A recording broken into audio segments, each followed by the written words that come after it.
Salut Audrey. Salut Thomas. Salut Cyril. Salut Philippe. Salut. Merci d'avoir accepté de passer à la fameuse interview maintenant du club. Alors pour commencer, je te laisse te présenter. Alors je m'appelle Jean-Philippe Schnell, mieux connu sous le nom de Philippe. J'ai 55 ans, je suis à la SDG depuis à peu près 30 ans. Du coup, moi c'est Thomas Wetzenthaler, bénévole à Nixheim, joueur de l'équipe 1. Et voilà, quoi. Avec plaisir, donc moi c'est Cyril Goer, 38 ans, bénévole à la SDG depuis pas mal d'années, entraîneur des U11 et également gardien de l'équipe. Je m'appelle Audrey Boer, je suis bénévole à la SDG, donc Dingsheim-Griesheim, depuis près de 20 ans. Est-ce que tu peux m'énumérer un petit peu toutes les fonctions que tu as occupées ici, de la première à l'actuelle? Alors la toute première, forcément supportrice de l'équipe 1. Puis je me suis retrouvée secrétaire des jeunes. Après j'ai entraîné pendant 2 ans et demi les U7, puis passé en début d'année U9. Maintenant je suis supportrice aussi des U11 parce que mon fils grandit forcément. Et puis secrétaire tout court en fait, senior et jeune pour l'instant. Depuis que je suis bénévole à Nixheim, je m'occupe de l'entretien du terrain.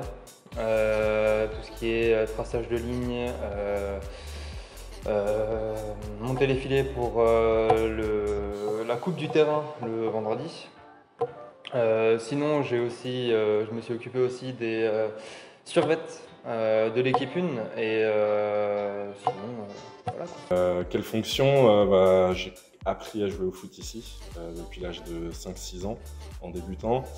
Donc joueur, je suis parti 3 ou 4 ans voir si l'herbe était plus verte ailleurs, puis je suis revenu à la SDG en senior pour tenir les cages de l'équipe 1 jusqu'à présent. Et voilà, à côté de ça, entraîneur des U11, ça prend pas mal de temps aussi, mais c'est un réel plaisir d'entraîner des jeunes. Bon, depuis 30 ans au club, alors je me suis occupé de mon fils quand il jouait encore ici, je me suis occupé en tant qu'entraîneur de vétérans, je suis arbitre du club depuis 2014 et partie du comité d'organisation des fêtes. C'est un petit peu vraiment ce rôle du bénévole de l'ombre, on peut dire ça comme ça. On peut dire.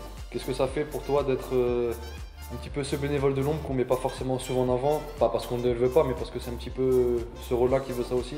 Moi ça me dérange pas, moi je dis que c'est pas mon boulot d'être connu entre guillemets, d'être vu par l'extérieur, mais s'il y a personne qui me fait ça, on va dire que le club n'avance pas. Moi j'aimerais m'arrêter un petit peu plus sur le côté arbitre. Oui. Et donc la première question que je me pose, parce que c'est quand même pas commun aujourd'hui d'être arbitre, pourquoi est-ce que tu t'es dirigé vers l'arbitrage? Comme je ne suis pas forcément un bon joueur de foot, je me suis fait frapper, non, ça ne te mentira pas. J'ai toujours voulu arbitrer, et c'est quelque chose toujours qui m'a intéressé.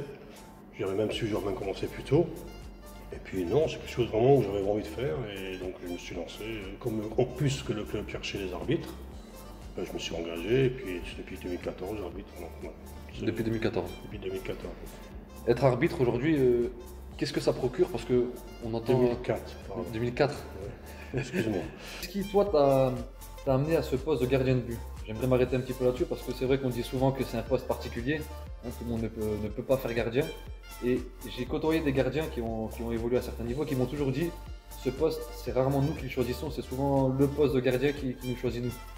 Eh ben, tu fais bien de le dire parce qu'effectivement, en U13, notre gardien habituel est parti, a changé de club et on s'est retrouvé sans gardien.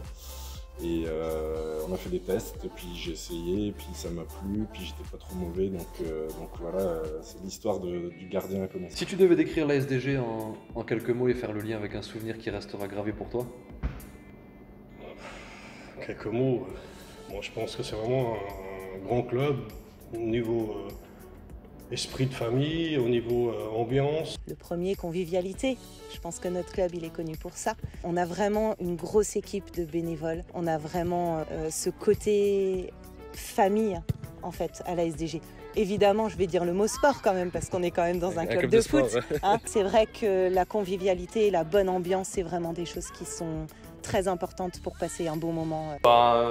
Comme j'ai dit avant, grande famille, très très grande famille. Des générations, mon père a joué ici en jeune, mon grand-père aussi, donc on va dire que voilà, j'ai même des cousins qui sont venus jouer quelques saisons avec moi, donc c'est une grande famille, très très grande famille. famille. Mot qui bien revient sûr. souvent. Ouais, la SDG, c'est une grande famille. Il y a le côté sportif, mais il y a le côté festif aussi. On sait et on aime organiser des manifestations à la SDG. Voilà, et pour moi, un des moments les plus importants de la SDG jusqu'à aujourd'hui, c'est les 24 heures de la SDG. C'était 2 éditions exceptionnelles. Voilà. Après un grand événement, on en a fait tellement. On a fait le tour des Korsberg, on a fait les 24 H, 2 fois de suite les 24 H. Je veux dire, on a fait au niveau de la SDG tout ce qui était tablier par rapport au Covid. Voilà, je veux dire, il y aurait beaucoup de choses à dire sur la SDG, mais on va dire, allez, les 24 H. Je te dirais la première fois qu'on a fait les 24 heures. Ça a été énormément de travail. Heureusement, il y avait une équipe, encore une fois, une équipe de bénévoles énorme derrière. Est-ce que tu peux nous rappeler ce que c'est les 24 heures? Les 24 heures, ça a été pour nous beaucoup de travail, mais effectivement, pendant 24 heures, on a animé le village, le club de foot, et on a fait un match qui a duré 24 heures en fait. 24 heures. Voilà, en se relayant évidemment, parce que personne n'est capable de jouer aussi longtemps, mais vraiment une ambiance, des groupes de musique, il y a eu énormément d'activités tout autour. Et puis Femmes de foot derrière, forcément, un beau chèque remis à Femmes de foot. L'association du Racing. L'association du Racing, oui. Et forcément, étant une femme, ça nous porte encore plus loin pour donner du temps.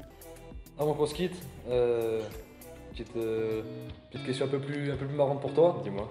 Si tu devais me donner une personne pour la 3e interview, une personne du club, à qui penses-tu? Une personne du club, en fait j'en ai 2. J'ai bien sûr Pierre-Jean, l'entraîneur de l'équipe 1, qui mine de rien fait quand même beaucoup aussi pour ce club.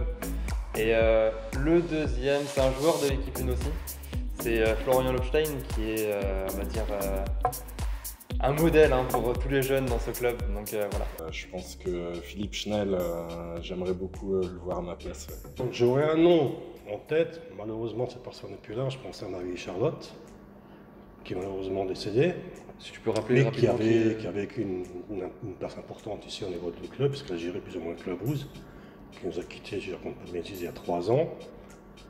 Et oui, c'était une personne vraiment qui faisait partie aussi de la SDG, donc de Marie-Charlotte, un petit souvenir, quelqu'un, comment dire, à mettre un petit peu en avant. Voilà. Donc on pense fortement à elle, à sa famille. Merci. On la remercie pour tout ce qu'elle a fait.